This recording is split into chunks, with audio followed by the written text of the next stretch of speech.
Good morning, people. Nice sunny day down here on the river. I'm up kind of early. Of course, got a lot on my plate to get done today. It's great, feeling energetic and well and ready to take it on. Eager to get the boat out here at the end of the week.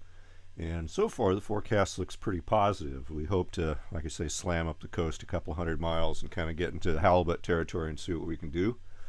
So that'll be fun. Anyway, I appreciate the conversation and the feedback. I mean, certainly some of you have recently commented that it's just literally preposterous as to how little traffic this channel gets. And yes, it is preposterous. Like, you have to compare and contrast, not to blow smoke up my own butt, but like the quality of the conversation here between us is generally markedly higher than it is in a lot of places. Okay. Including places that get zillions and zillions of views, right? And some of you have complained that you get unsubscribed all the time. I get unsubscribed from my own channel, okay? Like, this is just part of it. We don't have to speculate as to why, because we know why. We know why.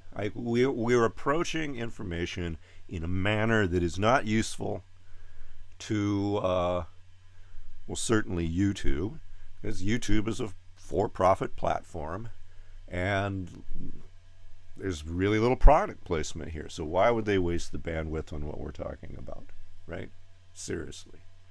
I mean, it goes deeper than that, and we can have a nose for that if we choose to think about it. But, whatever. One of the things that I reflected on a great deal over the years, okay, is the difference, and you'll find this conversation in Greek philosophy too, the conversation in the difference between sophistry and philosophy, okay?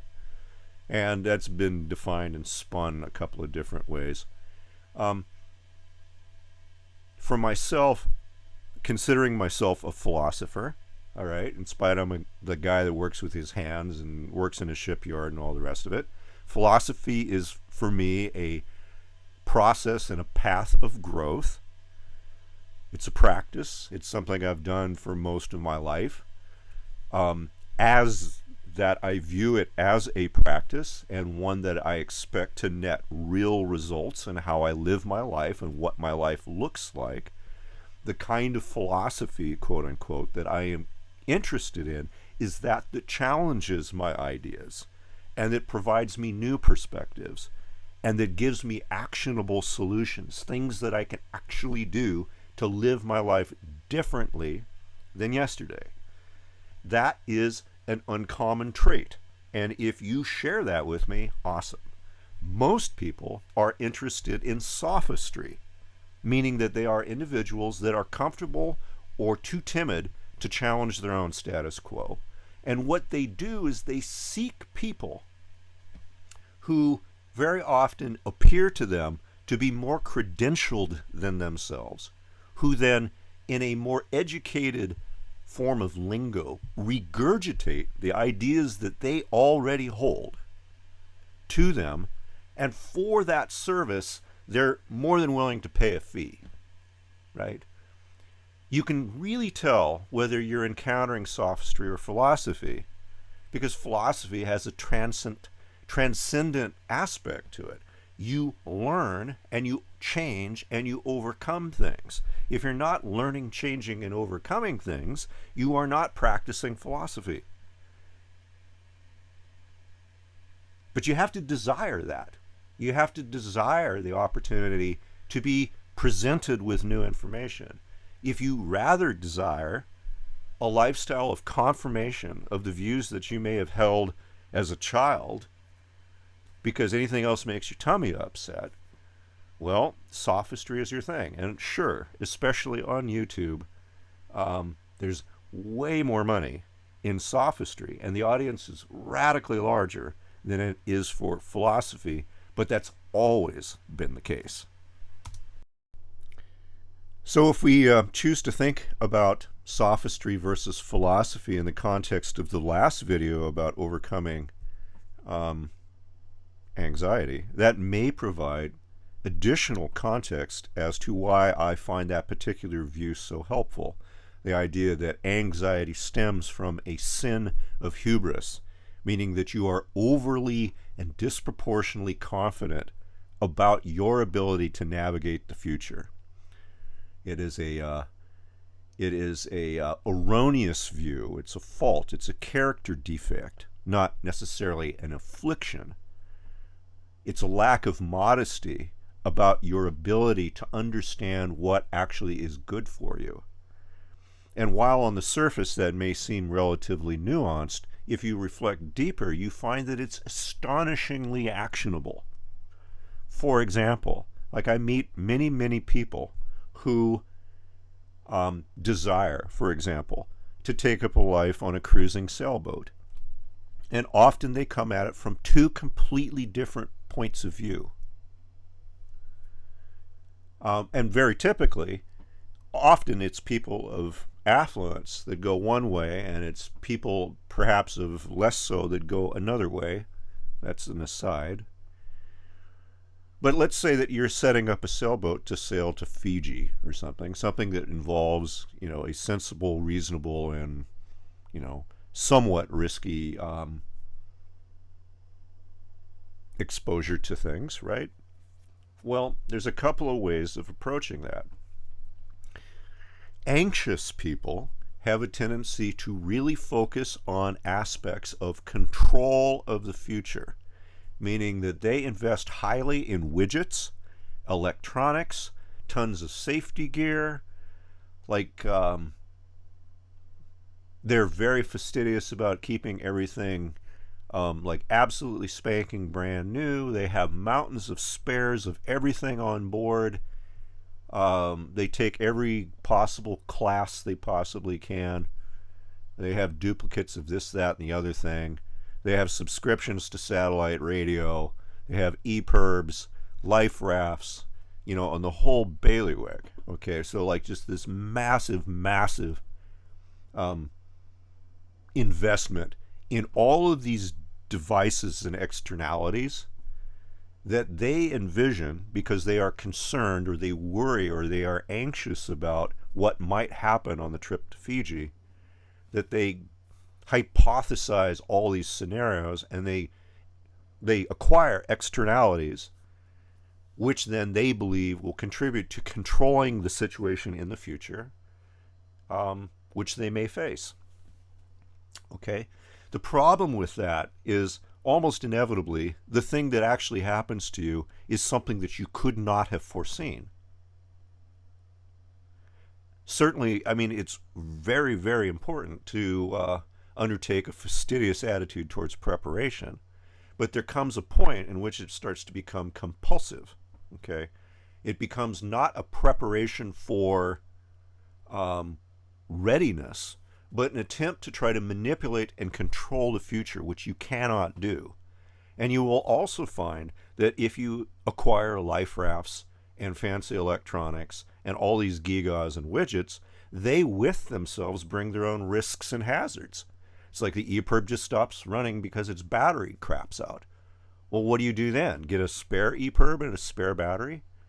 What do you do if the outboard motor for the dinghy quits running or the life raft's hydrostatic release quits running? Do you get more and more of those? How many of those do you need? What happens if you lose your anchor? Well, maybe having a backup is good, but how many backups do you need? Do you need backups for backups for backups for backups for backups? At some point you start to discover that there's a very steep diminishing returns curve in terms of protecting yourself against future externalities, especially with externalities. Now, we in the yacht industry love those people because they're fat pigs to slay, and it really pays my bills. But it's not the way of going about it that I would recommend to anyone. Certainly, again, being prepared for a broad spectrum of contingencies is just good seamanship. But in those who are inclined towards anxiety, especially if they are supported by affluence,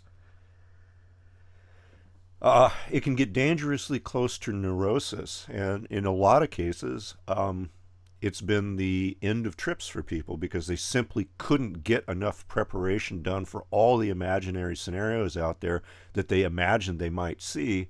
And they try it to get everything ready to go for 15 to 20 years, and then somebody has a heart attack, and that's the end of the voyaging. So what's the other way to go about it look like? Be an individual that has a general attitude of confidence and courage. Sensible skill sets, sensible means. Buy yourself an affordable boat, go sailing, and figure it out as you go along.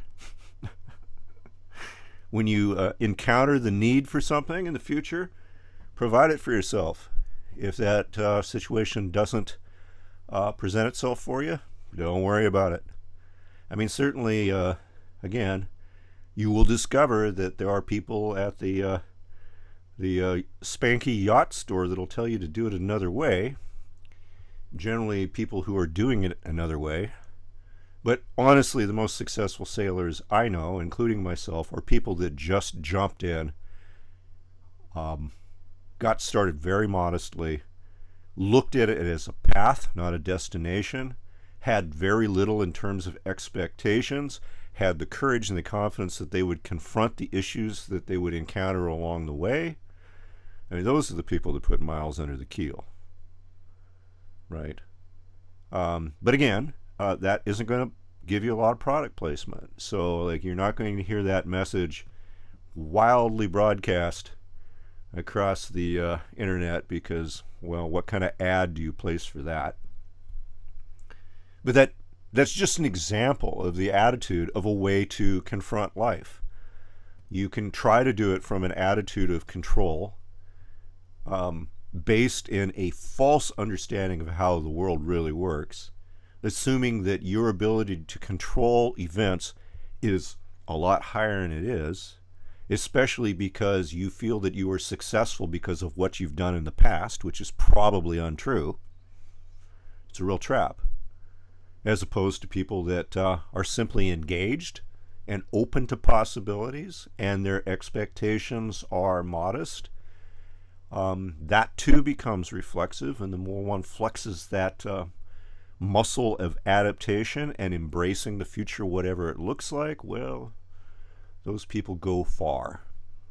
But again, we are getting back to the difference between sophistry and philosophy, and the danger of operating under the privilege of preconceived ideas.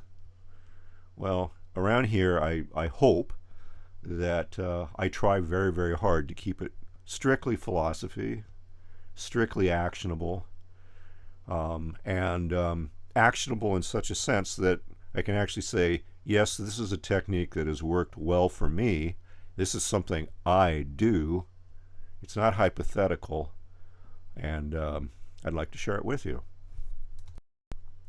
So I would encourage any of you who resonate with the idea of philosophy as a practice, right? As a life process, a life affirming process. If you're attracted to that kind of view, I would really encourage you to contemplate actionability as the acid test of the quality of the thinking. Meaning that you get presented with information and it is valuable enough and practical enough that your life changes and that you do things differently, measurably, objectively, physically different. Now, that isn't to say that you're not going to encounter information out there that you might like, and you might find interesting, and you might find wise, and you might even find helpful, and you might find profound. But still ask, at the end of the day, does this information change how I interact with the world or not? Does it serve to make me comfortable where I am, or does it make me reach to greater things, to bigger things, to more universal things? Very often, if we have a nose for that, we're going to find that it's the latter, that we are seeking comfort in our apathy rather than a life-affirming process of growth, development, and engagement. Sophistry versus philosophy. Anyway, I'd like to hear your feedback, and I hope that's helpful. Let's, we very few, make that principle of personal development and growth a overt expectation. And if we do, that'll serve us really well. Cheers, peeps.